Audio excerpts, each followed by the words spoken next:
gbogbo ìràwọ̀ pátá ẹ wá gbóhun tó fẹ́ ṣẹlẹ̀ lọ́jọ́ tòní gangan tí ń ṣe ọjọ́ December ọdún 2025 tá wà nú ẹ̀ yìí.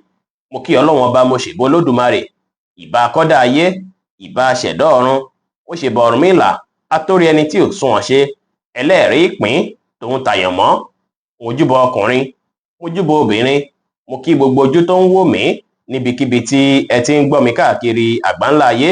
Ẹ̀yin tẹ̀ ń wò mí, ẹ bá ń share fídíò yìí kó jẹ́ òwúlò àtàǹfààní fọ́pọ̀ ènìyàn.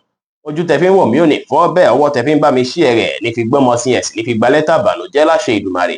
Ẹ̀yin oníràwọ̀ iná tó kanran yan Aries tàbí láàrin March 21 sí April 20, ọjọ́ tó dára lọ́jọ́ tòní jẹ́ o. Ìrọ̀rùn báyìí ló wá máa fi wọlé fún yín lọ́jọ́ tòní. Gbogbo nǹkan máa lọ dáadáa láyìíká ilé yín àti níbi iṣẹ́. Ẹ rí dájú pé ẹ náwó lórí nǹkan tó ṣe kókó, ẹ má náwó lórí àwọn nǹkan tí ò tọ́ rárá lọ́jọ́ tòní o. Bẹ́ẹ̀ sì ni ó dára kí ẹ pawó mọ́ lọ́jọ́ tòní, kẹ́ fowó pamọ́ fún àǹfààní ọjọ́ iwájú. Lọ́jọ́ tòní kẹ́ rí dájú pé ẹ ní ìrètí pé gbogbo nǹkan máa dá o. Ẹ ní ìgbàgbọ́ ní kíkún nínú ara yín, ẹ free mind yín dáadáa, kí ẹ ní èròǹgbà rere, kí ẹ ṣe dáadáa sáwọn èèyàn, kí ẹ sì ṣọwọ́ náà, kí ẹ má nànà àpà lénìí. Green jẹ́ kọ́lọ̀ tó dára jù fún yín láti wọ̀ láṣọ lónìí. Aago 10 kọjá 30 ìṣẹ́jú láàárọ̀ sí aago 11 kọjá 30 ìṣẹ́jú láàárọ̀ jẹ́ àkókò èyí tó dára jù fún yín tí ń ṣe lucky hour fún yín lénìí. Ẹ̀yin oníràwọ̀ erùpẹ̀ alámọ̀ Taurus tàbí láàrin April 21 sí May 20, ọjọ́ tòní ọjọ́ tó dára ni. Ó sì tún lè rí bákan lọ́dọ̀ ẹlòmíì. Lọ́jọ́ tòní ẹ rí dájú pé ẹ fẹ̀lẹ̀ ṣe lọ́jọ́ tòní. Ẹ má bẹnikẹ́ni ní fanfà, pàápàá olólùfẹ́ yín ẹ má bá wọn ní fanfà rárá lọ́jọ́ tòní. Owó ṣeéṣe kí misunderstanding díẹ̀ fẹ́ wáyé. Gbogbo nǹkan máa lọ dáadáa bí ẹ ṣe plan ẹ̀ lọ́jọ́ tòní o. Tó sì jẹ́ pé àwọn opportunity tẹ́ òro kan rárá ó ṣeéṣe kó wọlé fún yín. Bẹ́ẹ̀ sì ló ṣeéṣe kí ẹ rí nǹkan òjijì tó máa yà yín lẹ́nu tá jẹ́ nǹkan oríire lọ́jọ́ tòní. Lẹ́ni kẹ́ rí dájú pé ẹ fọpọlọ pípé mójútó ohunkóhun. Ẹ mọ́kàn balẹ̀ kẹ́ báwọn èèyàn sọ̀rọ̀ pẹ̀lú ìfẹ́. Orange jẹ́ kọ́lọ̀ tó dára jù fún yín láti wọ̀ láṣọ lónìí. Aago 7 kọjá 30 ìṣẹ́jú ní àṣálẹ́ sí aago 8 kọjá 30 ìṣẹ́jú ní àṣálẹ́ jẹ́ àkókò èyí tó dára jù fún yín tí ń ṣe lucky hour fún yín lénìí. Ẹ̀yin oníràwọ̀ afẹ́fẹ́ aláwàdà Gemini tàbí láàrin May 21 sí June 21, ọ̀pọ̀lọpọ̀ nǹkan lè wà lórí yín lásìkò ìtẹ́ máa ro. Ó ṣeéṣe kó jọ̀rọ̀ owó tàbí àwọn responsibility tó wà níwájú yín tẹ́ fẹ́ mójútó. Lọ́jọ́ tòní ẹ má ronú àròjù rárá. Ẹ gbájúmọ́ àwọn nǹkan tó ṣe kókó lásìkò yìí láti mójútó fún yín. Àwọn iṣẹ́ tẹ́ ti ṣe láṣepatì ẹ gbájúmọ́ wọn láṣìṣe wọn láṣeyọrí. Lọ́jọ́ tòní tẹ́ bá gbé nǹkan rẹpẹtẹ sọ́kàn yín tàbí tẹ́ gbé nǹkan rẹpẹtẹ sórí, ó ṣeéṣe kó ṣàkóbá fáwọn nǹkan tó ṣe kókó tẹ́ fẹ́ mójútó lásìkò yìí o. Ẹ rí dájú pé ẹ ṣe dáadáa sáwọn èèyàn. Ẹ mọ́kàn balẹ̀, ẹ sì má ṣe jẹ́ kí ìmọ̀lára yín lágbára jù yín lọ lénìí. Yẹ́lò jẹ́ kọ́lọ̀ tó dára jù fún yín láti wọ̀ láṣọ lónìí. Aago 1 kọjá 30 ìṣẹ́jú ní ọ̀sán sí aago 2 kọjá 30 ìṣẹ́jú lọ́sàn-án jẹ́ àkókò èyí tó dára jù fún yín tí ń ṣe lucky hour fún yín lénìí.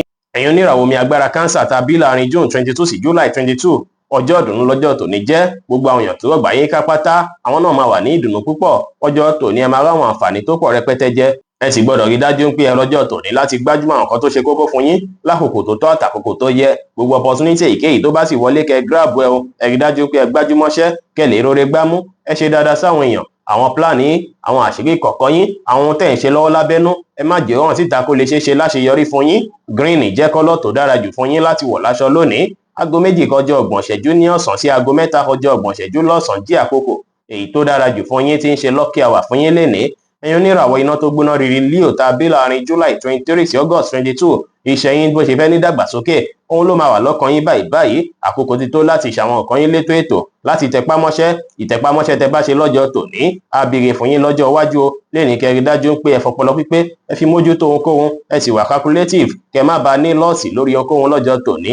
Lẹ́ni kẹ́ má dá sọ́rọ̀ tí wọ́n pè é sábẹ́ èsì ó kàn yín. Ẹ ní ìrẹ̀lẹ̀ kẹ́ ṣe dáadáa sáwọn èèyàn. Àwọn plan yín kí ẹ wá pamọ́ láṣìírí kí ó lè rí bí ẹ ṣe ń fẹ́.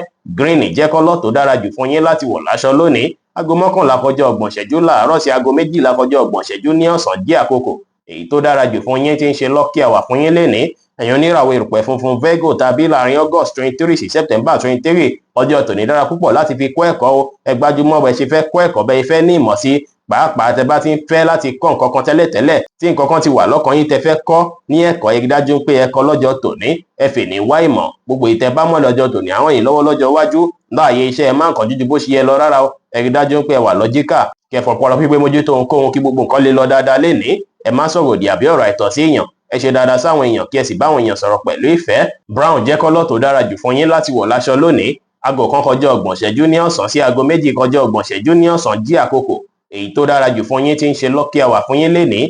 Ẹ̀yin oníràwọ̀ afẹ́fẹ́ márìmí fún Libra tàbí láàrin September 24 sí October 23, ẹ wá ìpòpadà ọ̀tun fún gbèsè ayé yín lọ́jọ́ tòní látàrí gbígbájúmọ́ṣẹ́, látàrí gbígbájúmọ́ nǹkan tó ṣe kókó fún yín. Ẹ má procrastinate, ẹ má fènìdénì fọ́ladọ́la lórí ohunkóhun. Ẹ avoid gbogbo nǹkan tó ń jẹ́ distraction pátápátá. Ẹ jìnnà sí distraction. Ẹ má jẹ́ kí nǹkan kan gba táìmù yín yàtọ̀ sí nǹkan tẹ́ fẹ́ mójútó láàyè iṣẹ́. Lọ́jọ́ tòní tẹ́ bá ṣe eléyìí, á jẹ́ kí gbogbo nǹkan tẹ́ ẹ fẹ́ kó tó yín lọ́wọ́. Bá ṣe ṣe kí ọ̀pọ̀lọpọ̀ yín àwọn owó táwọn èèyàn ti jẹ yín ó ṣe é ṣe kí wọ́n dá padà lọ́jọ́ tòní, tàbí kẹrí àǹfààní owó kan látara nǹkan tẹ́yìn àtèèyàn kan dọjà pọ̀, tàbí ẹ̀yin gangan fúnra lára yín ó ṣe é ṣe kẹ́ ráwọn gbèsè kan san lọ́jọ́ tòní ní gbèsè yín o. Lénìí kẹ́ báwọn èèyàn sọ̀rọ̀ pẹ̀lú ìfẹ́, ẹ ní ìrètí pé gbogbo nǹkan máa dá, kí ẹ sì fi ìgboyà ṣe ohunkóhun lénìí dára. Orange jẹ́ kọ́lọ̀ tó dára jù fún yín láti wọ̀ láṣọ lónìí. Aago 12:30 ní ọ̀sán sí aago 1:30 lọ́sàn-án jí àkókò èyí tó dára jù fún yín tí ń ṣe lucky hour fún yín lénìí. Ẹ̀yin oníràwọ̀ omi tútù Scorpio tàbí láàrin October 24 sí November 22, ó ṣeé ṣe kí misunderstanding díẹ̀ kó fẹ́ wáyé láàrin ẹ̀yin àtèèyàn tó súnmọ́ yín, bóyá bí olólùfẹ́ yín kẹ́ kíyèsára lọ́jọ́ tòní. Ó ṣeé ṣe kó jẹ́ pọ̀rọ̀ owó ló máa fẹ́ fa issue yìí, kẹ́ kíyèsára lọ́jọ́ tòní. Ẹ ní láti rí dájú pé avoid ẹ̀ kó má ba ṣàkóbá fún ìbáṣepọ̀ yín o. Lénìí kẹ́ gbájúmọ́ṣẹ́ kẹ́ lè róre gbámú, ṣùgbọ́n ẹ má ṣe ṣaláì má kọbi ara sọ̀rọ̀ ilé náà. Ẹ rí dájú pé ẹ balance méjèèjì yìí kọjọ́ tòní lè rọrùn. Ó ṣe ṣe káwọn opportunity kan wọlé tó máa boost iṣẹ́ yín lọ́jọ́ tòní. Ẹ free mind yín kẹ́ wà positive dára. Lénìí kẹ́ má ṣe ohun tó lágbára jù ẹ̀mí yín lọ. Ẹ mú sùúrù lò kẹ́ sì gbàlàfíà láàyè pẹ̀lú. Fish jẹ́ kọ́lọ̀ tó dára jù fún yín láti wọ̀ láṣọ lónìí. Aago 5:30 ní ìrọ̀lẹ́ sí aago 6:30 ní ìrọ̀lẹ́ jí àkókò èyí tó dára jù fún yín tí ń ṣe lucky hour fún yín lénìí. Ẹ̀yin oníràwọ̀ inú àtùpà Sagittarius tàbí láàrin November 23 sí December 22 lọ́jọ́ tòní. Ẹ ní láti rí dájú pé ẹ gbájúmọ́ ìlera ara yín o. Ó ṣeé ṣe kí iṣu àìlera díẹ̀ fẹ́ wáyé díẹ̀ lọ́jọ́ tòní. Ẹ rí dájú pé ẹ prioritize ìlera ara yín púpọ̀. Má jẹ́ pé àpadà fẹ́ ná yín lówó lọ́jọ́ iwájú láàyè iṣẹ́ tó bá dàbí ìgbà pó rẹ̀ yín. Ẹ ní láti wá àkókò láti relax fún ìlera ara yín náà ni o. Ẹ má tàṣejù bo ohunkóhun lénìí. Ẹ rí dájú pé ẹ ṣàwọn nǹkan tá mú kí inú yín dùn káyọ̀ yín kún. Ẹ sì rí dájú pé ẹ fọgbọ́n àtòyé tọ́lọ́run fún yín mójútó ohunkóhun pẹ̀lú. Yellow jẹ́ kọ́lọ̀ tó dára jù fún yín láti wọ̀ láṣọ lónìí. Aago 9:30 láàárọ̀ sí aago 10:30 láàárọ̀ jí àkókò èyí tó dára jù fún yín tí ń ṣe lucky hour fún yín lénìí. Ẹ̀yin oníràwọ̀ erùpẹ̀ lérùkù Capricorn tàbí láàrin December 23 sí January 19, lénìí ẹ máa wà very creative, ara yín sì máa yá gágá. Ẹ lo creativity yìí láti rí dájú pé ìyípo padà dé bá ṣẹ́ yín o. Lénìí ó ṣeé ṣe kí àwọn ire owó kó wọlé fún yín láláì wulẹ̀ jàǹpátá rẹpẹtẹ. Lọ́jọ́ tòní ẹ máa ráwọn tó rọ̀gbà yín ká, wọ́n á máa support yín púpọ̀. Bẹ́ẹ̀ sì ni ó ṣeé ṣe kí ọ̀gá yín kí wọ́n gbóríyìn fún yín fún iṣẹ́ takuntakun lénìí. Ọjọ́ tòní ẹ rí dájú pé ẹ ṣe dáadáa sáwọn ọmọdé púpọ̀ látàrí párán yìí lọ́wọ́. Ẹ tẹpá mọ́ṣẹ́ lénìí kí ẹ ní ìrẹ̀lẹ̀ kí ẹ sì wà determine dára. Yellow jẹ́ kọ́lọ̀ tó dára jù fún yín láti wọ̀ láṣọ lónìí. Aago 4:30 ní ìrọ̀lẹ́ sí aago 5:30 ní ìrọ̀lẹ́ jí àkókò èyí tó dára jù fún yín tí ń ṣe lucky hour fún yín lénìí. Ẹ̀yin oníràwọ̀ afẹ́fẹ́ oníbínú Aquarius tàbí láàrin January 20 sí February 19, ó lè jẹ́ṣẹ́ ilé rẹpẹtẹ, ó sì lè jẹ́ àwọn responsibility míì tó jọmọ́ ti ilé tàbí ti mọ̀lẹ́bí. Lọ́jọ́ tòní àwọn tó gbàgbà yín ká tó jẹ́ olólùfẹ́ yín ó ṣeé ṣe kí wọ́n nílò yín rẹpẹtẹ o. Tẹ́ bá wà available ẹ rí dájú pé ẹ dúró tì wọ́n lọ́jọ́ tòní. Látàrí ń pàdúró tì tẹ́ bá ṣe fún wọn lọ́jọ́ tòní, àwọn náà ń bọ̀ wá ṣe fún yín lọ́la. Lọ́jọ́ tòní kẹ́ rí dájú pé ẹ ṣe ohun tó lágbára jẹ̀mí yín lọ.